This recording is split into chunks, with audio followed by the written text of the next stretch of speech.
Hello, I'm Representative Melanie Stambaugh. I am a strong, deliberate, focused woman who believes strongly in our community, in our students and our educators and our businesses and our veterans. I believe we are stronger together than we are apart. Over these last 8 months, it's been very difficult because I believed that our government was here to protect us, not to cause us great harm. I, like many of you, believe this, and also, like many of you, have been disappointed in our government. I stand here today deeply disappointed.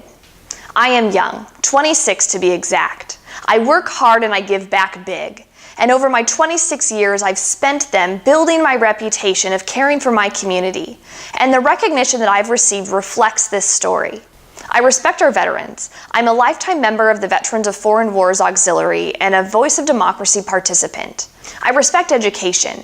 I'm proud to receive recognition from the Washington Scholars Program, the American Association of University Women, the Washington State Masonics Lodge. I placed first in state in mallet percussion, received the American Legion Citizenship Award, and was Pierce County Daffodil Festival's queen. I respect community service, serving 12 years with Communities in Schools, a national nonprofit focused on dropout prevention, working with the United Way and receiving bronze, silver, and gold recognition, actively serving with the Daffodil Scholarship Foundation, and serving with mission trips. I respect leadership. I was ASB president, class officer, varsity cheer co-captain, global business ambassador, new member educator, and one of 25 women in the governing magazine's Women in Government 2015 cohort. I respect our government. I served as a House of Representatives page, the American Legion Girl State Governor, a Generation Liberty Fellow, and recently received the Roanoke's Rising Star Award. So why do I share all this with you?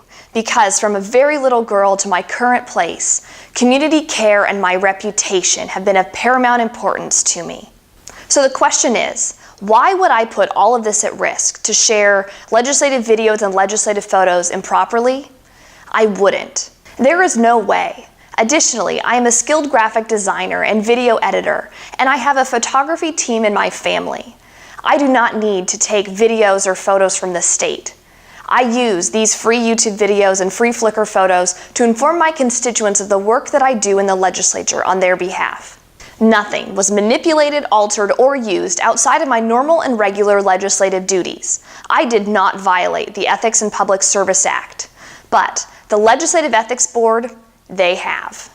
On day 51 days after the closing statements were submitted to the Ethics Board, I filed complaints against the illegal practices of the Legislative Ethics Board. The Legislative Ethics Board is government at its worst, and it's weakening the legislature. We must expect that the Legislative Ethics Board follows state law and their ethics rules. But they have violated both egregiously. First, the Ethics Board Council, second, the Ethics Board Chair, and third and finally, the members of the Ethics Board, who are current legislators, citizens, past judges, and past senators, who have oversight over the actions of the Legislative Ethics Board Council. They have agreed to these unlawful acts of the Ethics Board and denied their responsibility to uphold the law.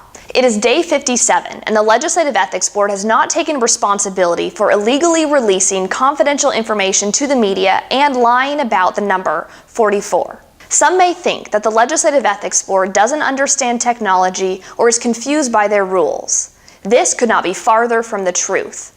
They thrive in this confusion, making it difficult to explain and even more difficult to understand. The Legislative Ethics Board uses this confusion to hide their intentions. The only issue for the complaints are the YouTube videos and Flickr photos that are available online for free. These are free videos. These are free photos. The Ethics Board even knows this. Legislative staff, council, and the Ethics Board Council have shared in documents, quotes, and in video that they know that these Flickr photos and YouTube videos are licensed to be freely used. You cannot steal something that is free.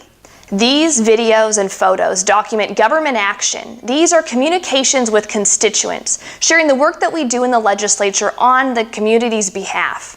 These free videos and photos are available on third-party sites to be used by anyone. The Legislative Ethics Board cannot enforce something that they do not own, they cannot enforce something that they've released, and they cannot enforce something that is freely available to everyone. But all of this has not stopped the Legislative Ethics Board from going after me. There are more than 32 other legislators that have shared these same videos and photos just like I did on social media. The Legislative Ethics Board could have chosen to use any of those members as examples. They could have used their own Legislative Ethics Board member. If that wasn't the option they wanted to take, the Legislative Ethics Board could have looked at leadership, Republican or Democrat, and used them as an example. But instead, the Legislative Ethics Board chose to go after only one member of the 32, and that is me, the youngest woman serving in the legislature. And why is this? As a legislator, I have an opportunity to stand and fight for the values of our community, the values of freedom and of truth, and standing for the Constitution. So why am I telling you all of this now? It's because the day has come.